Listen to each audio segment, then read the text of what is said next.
Hello, lovely listeners. How'd you do? How'd you go? How'd you go? How you going? How you going? Ready? Yeah.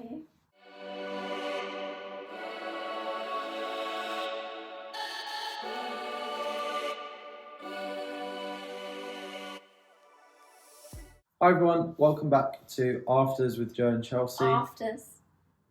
Afters with Joe and Chelsea.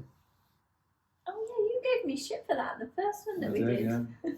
I'm trying to work on my pronunciation. So, yeah, that's why I went with Afters. Nice, I appreciate that. That's good then. A star for effort. Thanks. This is our second episode on fermentation. Hope you enjoyed the first one. Might have opened a couple of people's eyes to the world of fermentation, what it is, why it's good for us. Today's episode, we're going to be covering some of the fermented foods that you can be eating. Examples of ones that you might find in your supermarket, and then give some hints, tips, tricks of how to start it in your own homes. Okay, should we get to it? Let's get to it. Should we do a little guessing game? Oh, you put me on the spot here. What's this? We'll do a fermentation off. Right. So you say a fermented food, I say a fermented food. Ready? Oh, you're just throwing that one in there. Let's go. Okay. Kefir. Bread. Ooh. Sauerkraut. Wine. Coffee. Beer. I don't know why I've gone for the alcohol one. I'm actually helping you out because I'm leaving some ones that Pickled onion.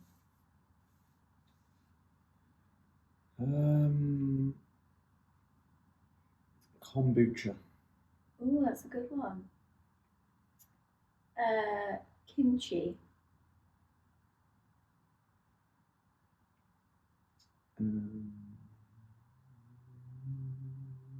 I saw that. Did anybody else see that? You're looking at your notes there. No, there's nothing in my notes. I just need some inspiration. Milk? Like cream? I don't know. Jury's out on that one. Cheese. Oh, yes, of course it is. Yogurt? Yeah, it's probiotic yogurt fermented. Like, how do they get the... Well, yeah, you can't make yogurt without milk, can you? No. So that would be fermented food. Well done. Thanks. I think that's probably all that we... Are gherkins fermented? Yeah, to an extent. You've got many vegetable ferments. You've got lightly fermented beverages, dairy ferments, grain ferments. So you can make like porridges, soups, flatbreads, bean ferments, vinegars. You just talk close to the mic. Loads. I was just looking at the book. I know, but I just want to make sure it's being picked up. Oh my goodness. So yeah, quite a few, isn't there? People probably didn't know about chocolate, a type of fermented food. Any chocolate. Dark chocolate. Yeah, so a lot of fermented foods that people already have in their diets that they probably didn't know about. What we're trying to raise the awareness of is wild form fermentation or live fermented foods. Okay. So when you make bread from scratch, from all the raw ingredients, you are going through a fermentation process. Yeah. But because when the bread is baked, you kill off all the live bacteria. So it's not alive. It doesn't have any live cultures, any live bacteria in it. So when you hear this buzz thing on TV or on adverts, it's got all these live cultures in it. It's because it's a drink, maybe like kefir or a type of yogurt. Ah, okay, interesting. It's another type of food where the culture's bacteria is still alive. Yeah. Which Which good. means that they can get into our body, like, and it's and good. do their magic. Yeah, and it's good for you. Yeah.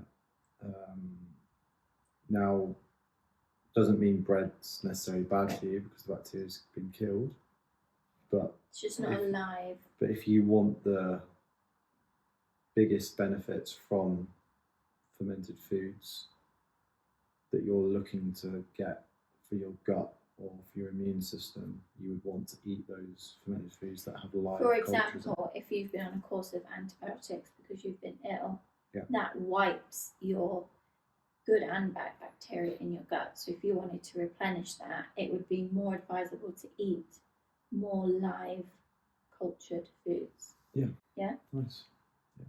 Nice. Little tip there. Little tip, hints and tricks for you. So, starting the journey. Starting the journey. So many different fermented foods. I remember when I first listened to a podcast and they were saying all these words, which now are on our shopping list every week. But at the time I was like, what the hell is that? Yeah. And I have to Google everything. And then how can I incorporate maybe one of these a week, see if we like it. The first one was kefir. I had no idea what it was. But I would say that's probably the easiest for someone to incorporate, because I don't know whether you've noticed, but there's definitely more kefir products now in the supermarkets, like kefir yogurt, kefir drinks. Like it just seems to have exploded. Yeah. Even if you just get the kefir drink that you can then add to your own yogurt, super easy, very convenient. Well, we started it as just the kefir drink to drink, didn't we? Like a yogurt drink, when you were younger and you used to get like the yogurt drinks. Yes, in your and they were flavoured as well. That's Mm. how slow we introduced it, you're right, yeah. And then we went more and more off the flavoured ones. You went faster than me. And then we got to a point where it was too annoying to have like the plastic to take a drink with you. So we started to incorporate it by adding it to our yogurt, which works really well. And it's much easier to have the like basic, nothing added to it kefir when you put it in your yogurt, because the yogurt kind of helps with that sourness. Yeah, so I agree. If you want to start your fermentation journey, start with kefir. So it's really easy. And then we moved on to sauerkraut next. Yeah, I think so. I think if you like pickled things, like I've always liked silver skin onions and gherkins. So for me, it was very easy when I ate sauerkraut. Like I could just eat it out the jar. It was nice because it was like that kind of soury, pickled. It is an acquired taste, definitely. But we started adding it to salads. I think it took you a little bit longer though. Yeah, it did. I didn't know that. But that if you eat salads, I don't know what else you would eat it with. I'd either eat it out of the jar with a salad. People eat meat, might have Oh yeah, you might have it with meat, yeah. Burgers or things like that. Yeah. But yeah, it is an acquired taste, and it's very like acidic, very bitter. Be the right word? Sour. Yeah. But you just trying it and slowly adding it in. I'm not saying everyone here has to eat sauerkraut or drink kefir, but if you want to see a change in your gut health and the way you feel, I think we'd highly advise try and incorporate it. Then it was it kimchi first before miso, or did you do miso first? No, it was kimchi first. Yeah. And I forgot about miso. So these are all the names that came up in that first podcast. When you showed me the document, Charles basically printed off this document saying about all these fermented foods we had to try it, and I was like, I stuck it up on the wall. Like, how can I incorporate these? Never seen these in my life. Yeah, because they're just such bizarre names, aren't they? But then when you're in this world, you're like, oh yeah, I know what that is, but when you're not, you're like, Yeah, so what? true. But kimchi's a nice one because it's got that kind of like Korean spice to it when you buy it. Yeah. So it's great for things like fried rice. I think a lot of Koreans eat it out the pack, but it does have quite a bit of spice. So we haven't the last time, but to start with, we have to add yogurt to tone the spice down. Yeah, because I'm rubbish with spice, but yeah, if you love spice, it'd be great. Do you want to explain to people what it is? Like what's kimchi? So it's essentially like fermented cabbage / vegetables. Any vegetable. Any vegetable, yeah. I think the traditional one is cabbage, but is it like pak choi style foods, veg? But yeah, just any sort of. But you can make your own with any veg.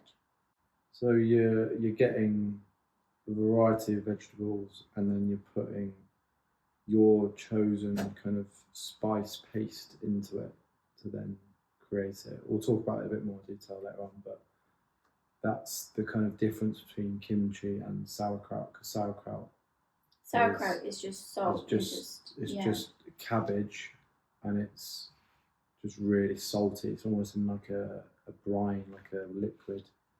So it gets that really sour taste. That's what that is. But the difference is you're adding different spices into it, and I've heard some people use like fruit for it as well. Oh. To give it a bit more sweetness. Yeah. When they're creating the recipes. So anything where it's like a fruit or vegetable, you put it into ferment over a long period of time. We're still buying ours at the moment, aren't we? So when we do, we're about to start it. Kimchi, we'll let everyone know. Yeah. If you head over to our socials. Yeah. Yeah, that's a good point. Actually, we started sending out recipes on our Instagram page. I say us, you have. And if you are interested in the recipes and interested in finding a bit more details about those, then you can sign up to our mailing list. Yeah, weekly recipes straight to your inbox. Recipes with short videos and recipe instructions of how to make them. Our Instagram is @afters with Joe and Chelsea. For anyone that's not seen it yet. Oh, personal advertisement there. We've never done that before. What's going on? Where are the sponsors? We are our own sponsors. So kimchi was next, and then we went on to miso. Yeah, a bit of miso paste. So miso is soybean.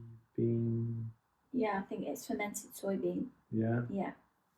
And it goes this weird like brown tar fudgy. Yeah, that is literally what it is. And texture. Like it's tar. Mad. It's like weird. Something that you've just. But the protein content in it as well is super high, so it is like superfood. What I kind of compare it to is like a stock cube. It's just a massive stock cube. It's got so much flavour in it. Yeah.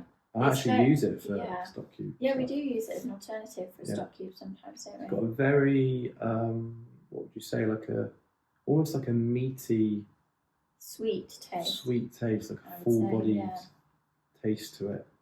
You wouldn't really eat it by itself. But you wouldn't just get a bit of miso and eat it. You put it add it to a sauce like we have, we did it for our miso. You did miso soup, didn't you? Yeah. I've started to add it to stir fries, to rice dishes, so it like soaks in the water when it's boiling, gives it a nice taste. Yeah, another great easy fermented food that can just be added really easily, and it lasts forever. I bought the pack that we've got now. It comes maybe like 20 centimeters long. Yeah, at the start you'll look at the price in the supermarket and go, that's so expensive. But it hasn't run out. Like we use it probably every couple of weeks. Yeah, it's going on 6 months now. Yeah, it's definitely worth getting. Yeah. And then the only other one with live cultures in, I would say that we have tried is kombucha, isn't it? Yes, and we're actually loving kombucha at the moment, aren't we? Because it almost has that like alcohol-y taste. Yeah, Now that we're not my brain's like, oh, drinking. you're having alcohol because of that fermentation process, Yeah. but we're not. It's just The a really flavours are so nice. It's almost like a softer ginger beer. Yeah. So yeah, we've enjoyed that. We had like a ginger and strawberry and ginger one, or was it just strawberry and something else? Lime? Strawberry mint. Strawberry It mint. was, yeah. Yeah, And then there was that's like good. a ginger and something else was the other one. Yeah, real good. We found a local kombucha company that is definitely. And do you know what it is? What's in kombucha? So I think you actually make it with live, like you know how you make bread. You've got like the live yeast that you make it from. It's similar to that. I can't remember what it's called, but you have the live cultures that just keep growing and you keep using it. Nice. But you just have to get the live cultures to start with. So kombucha is a sugar-sweetened tea fermented into a delicious sour tonic beverage. Now, obviously, we haven't made it ourselves yet, but something we absolutely love now is sourdough. Yeah, we've not made sourdough yet. No, you keep going on about that, don't you? Yeah, need a better oven. Yeah. Again, so easy to make. And shout out to David. He just keeps saying that we can take some of his live yeast, but I'm just not sure how Dubai Customs would feel about that. Yeah, and like you just said there with the kombucha, once you make your batch, you can just keep adding to it. Same as sourdough, like it will last for years. Like you go to certain restaurants now and they'll say this is our 4th batch of sourdough that was created in 2013, and they keep adding to it, and it gets better and better with time. More taste, more diversification of the cultures and microbes. I have got a newfound love for sourdough. I know now we've started eating it. Like you notice when restaurants serve it and it's fresh, but also when we then get a normal like baguette, like say we're doing baguettes for the beach, whatever. It's so sweet. It is, isn't it? You know, you just rip that end bit off like when you get a fresh baguette because it's just so irresistible. It's just me. That is not just me. Come on. Every kid in the UK has been in the trolley at the supermarket with their parents and just tears the end off. Yeah. The French stick. But yeah, it's now just is it baguette so or baguette? Baguette. Well, it's BAU, so I'm assuming baguette, not baguette. BAU. BAG. Oh no, I've let I've redeemed myself. Oh, it's UE. Fuck's sake. Oh, sorry. Sorry. 10 dirham in the jar. But yeah, that's the kind of things we've been getting exposed to recently. What's your favourite thing about fermentation? Favourite thing? Yeah.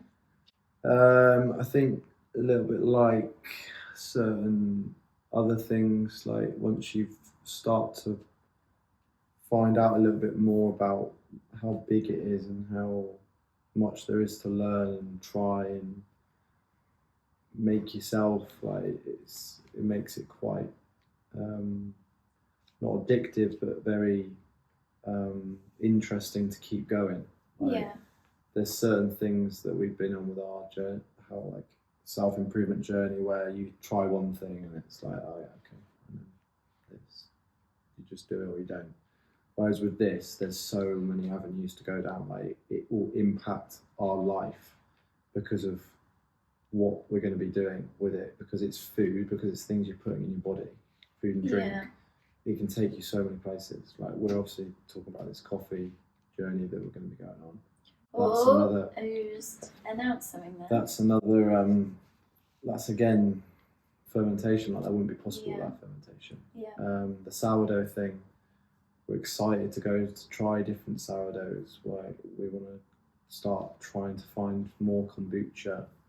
We want to start growing our own kimchi and our own sauerkrauts and trying different kefirs. Like it's just endless. Like you keep going with it. I think that's what my favourite part of fermentation is. It's a journey, not a destination.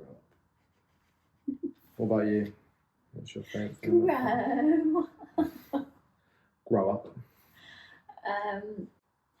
My favourite thing is how many foods there is that I've never known about. So just being able to explore, the exposure of it, being able to explore loads of new tastes and it not be a negative for my gut. Yeah. That's probably my favourite thing. Yeah, have this food and it'll actually do something good for you. Yeah. Make you feel good, not make you feel good for the 5 seconds that it's on your lips.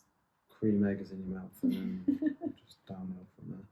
And then you're in the toilet for the rest of the day. That's not me. Just me then. But yeah, with fermentation, like there's a really good book here that I've got called Wild Fermentation. Shout out to David for buying this for Charles's birthday. Thanks, David. It's by a guy called Sandor Alex Katz, and he's like the guru of fermentation. He's on someone's podcast as well, isn't he? He's on the Zoe podcast, yeah.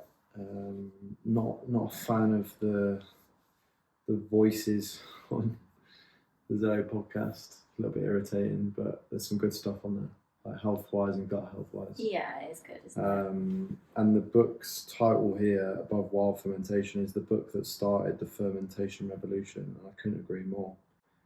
I think it's almost like a lost art of humans that has been lost in the Western world. We've been blindsided by all these big companies where you have to buy it without growing it yourself. People don't live with gardens anymore. They live in apartment blocks. They don't have access to growing flowers and being with nature.